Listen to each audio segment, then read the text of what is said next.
Free gems suck. Okay, wait. Don't click the dislike button yet. Let me tell you a little bit more and maybe you will change your mind. Free gems obviously don't suck. What sucks, in my opinion, is free gem events. More specifically, stuff like Gemstorm. There have been some free gem events in the past that were decent, but these ones are not so much. And I will explain why I think that is the case.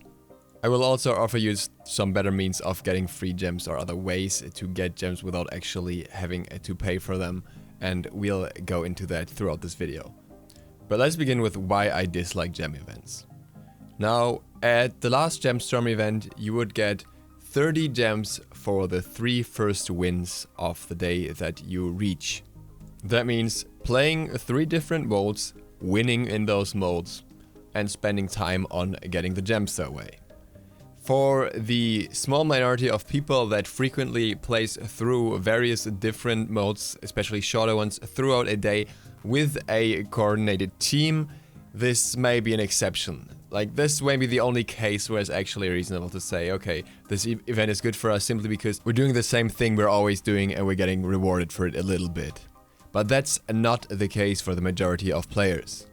There are quite a few different reasons for that. One, not everyone likes to switch through all modes. Many people are limited to one mode. Not everyone plays those short pace modes. Many people prefer modes that go longer, like Conquest.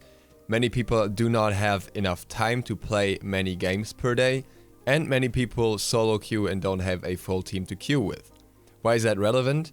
Because if you're playing during gem events, you will see a lot of people playing that otherwise don't play because they feel encouraged to play Smite again in order to get those free gems.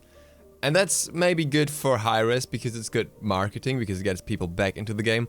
But for those who do regularly play the game, it's actually quite a nightmare.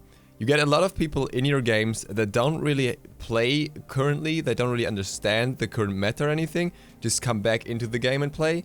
You get a lot of people that really want to win and get really salty if things don't go their way and will insult their teammates, similar things. And you get matched against a lot of people that are try-hard pre-mates that just want to grind out those gems as fast as possible and will, well, basically walk over your team if you're solo queuing. All these factors combined lead to one thing: matches being less fun overall for the reasons mentioned before. Not every match is gonna be less fun, but a lot of them will be because one of the factors that I mentioned plays in somehow. It's also unlikely that you will win all 3 games on the first go in most scenarios, so you will often be stuck with the game for quite a while. You'll have to play for quite a while if you want to get the reward. And what happens when that is the case, frustration builds up, it's not fun anymore. At that point, it becomes work. You're spending time on something just to get some sort of reward, and instead of having fun on that thing like you usually would, it's instead more of a grind towards those certain amount of wins that you have to achieve within a certain time limit. And, well, you have to basically stick to the game if you don't want to play it no matter what, as long as you want to get the reward. And that is frustrating. That is extremely frustrating. And as such, it's worth looking at what you are sacrificing. So assuming we're really lucky with our matches, we're getting 3 game modes that go relatively quick, and we win every single game mode in the, well, average time, with queue times and everything factored in, you would be lucky to get out of the grind with 3 wins after 90 minutes. Now, obviously, if you're playing Conquest, you can already forget about that. If you're a little bit unlucky and only get a single loss, it's already going to be a lot longer. But let's just talk about the most ideal case here. So, if you were to play 90 minutes for those 3 wins, that would mean that you earn 20 gems per hour. Like I said, to some extent, this is work in this case. Now, let's compare this with other means of getting gems that are most common. Free gem surveys. I will link that down below for those of you who don't know about this. You can actually do surveys on the Smite game website to get free gems. It's hard to give you an average share of how much you're earning, but most surveys start around like 18 gems or something, but they can start a lot higher as well. It really depends. But on average, I would say you can easily make 40 gems per hour plus. Now, obviously, this is a different sort of work. You have to fill out surveys, you have to hand in personal details pretty much. And that's something that everyone wants to do. There are ways around this. You can use just a trash mail, and I would recommend you do so because otherwise you're gonna get spammed forever and maybe not your actual data. Not exactly illegal, but well, it's a way to get gems that we will have to bring up here for comparison's sake. And well, like I said, you would probably end up with 40 plus gems for the same time spent. While you can't play Smite at the same time, if we consider this work, it's probably still less of a grind than going through the gemstone grind, simply because you could watch a movie while doing it or something like that. Surveys really don't require much attention in most cases and are relatively simple to answer. But that's not all, that's not the only way to get gems.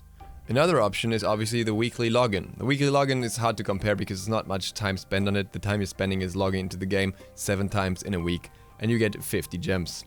It's still more than what you get for the gemstone event, but it's kind of a hard to compare situation. But what you could compare, and what I think is the best comparison, is buying gems. Again, if we consider grinding throughout a gemstone event work, then buying gems would simply go in the same direction. You work for an hour and spend the money that you earn in an hour on gems. Now, obviously this is hard to give like some sort of average here simply because minimum wage in every country is different. But let's say $5 in an hour is realistic for most of the countries where you have a decent standard of living. There are exceptions, I know, but $5 I think is something that's not too highly placed, knowing that some countries have like 4 times that as their minimum wage. If you were to earn $5 an hour, you would be able to buy 200 gems. So in the same amount of time spent working, you would have earned 10 times the gems as if you were to go for that gemstone grind. That's something that you have to put in perspective. Like I said, again, there are places where you won't be able to earn that much in an hour. Then again, in those places you will often probably have cheaper gem prices as well.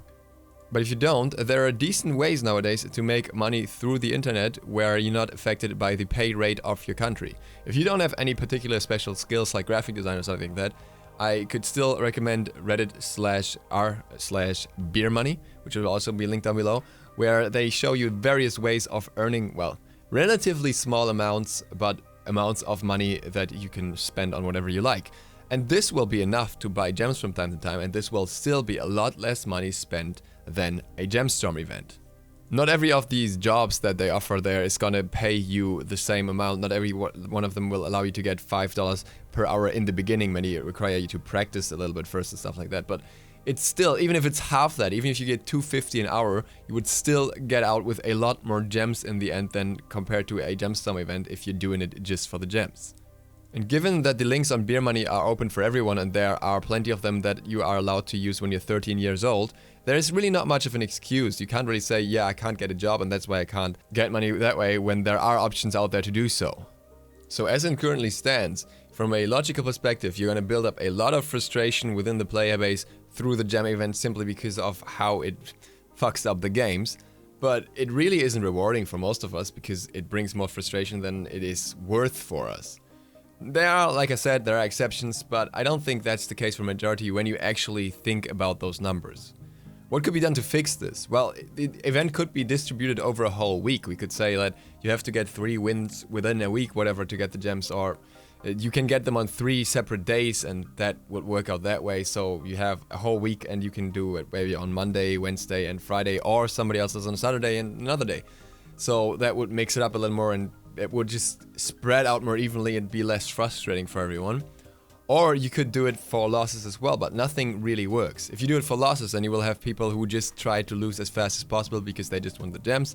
If you spread it out throughout the week, that would be nice for the player base, but it wouldn't actually reach what Hi-Rez wants it to reach, which is getting people back into the game by promoting it. And that's something you want to have in combination with big numbers, big events. You want to have a weekend event where your numbers on Steam spike, the player base spikes, and then your game gets more attention. And if you don't do it that way, then really it is not as efficient. So nothing really works in order to make events like that more efficient on a bigger scale, as far as I know. If any one of you has a decent idea on how to fix this without hurting either the players or the company, please comment down below. Maybe Hi-Rez will pick up on it, but I doubt that's gonna be the case so far. Aside of the options that I've mentioned now on how to get gems, then there's another one I'd like to point out, which is gem giveaways and streams. You can these days watch streams to have a chance to get free gems. I don't think it's worth going into streams and trying to watch streams just to get the gems, because usually you won't get them all too often. You will have to be in the stream for quite a fair bit, meaning maybe days even. And as such, the rewards are relatively low as well for that. But it's something you can do if you are in a really dire need of gems. You can have a stream running in the background. For example, mine, twitch.tv/ZiSotto. Or what you can do is you can join any kind of giveaway. And there are a lot of giveaways on Twitter. I highly recommend getting Twitter for giveaways if you're not using Twitter as a Smite player, because there are plenty of giveaways from pros quite often. Skins, gems, and all that stuff. Whenever a new patch comes out, basically, there are giveaways. And also on YouTube, you will find giveaways quite frequently. You can search them up even. You will have to check which ones are still current. Just search by newest videos. But there are quite a few giveaways on YouTube that often go on and will allow you to get more gems as well. And I think with how many giveaways there are in the scene, it's not that unlikely to win one of them. In conclusion, I honestly believe that all of these methods are better for getting gems than the gemstone events, and they cost you a lot less nerves in the end and can often be something that can just be done as a side task. For example, some survey things are even just watching videos. So hey, can't be that hard, right? With that, thank you guys for watching. I know this was somewhat of a bit of a controversial statement at the beginning, but if you feel like I've redeemed that a little bit and maybe given you some helpful information, then please feel free to move that mouse from the dislike button to the like button. And I hope to see you for the next video tomorrow. SLOTH, out.